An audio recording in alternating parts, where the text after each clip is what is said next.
نص كوبايه ميه سخنه، نبدا بقى نقلب فيها كده لغايه لما العجين قلبناها نسيبه بقى يركز شويه ويهدى.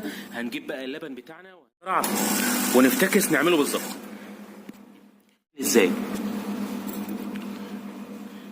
بعد كده هنجيب نحاول نحط كده من فوق الوش في الكوبايه، ناخد كمان معلقه صغيره دي وحطينها كده، وبعد ما خدناه وننزل كده فوق المعلقه بس بالراحه خالص يعني.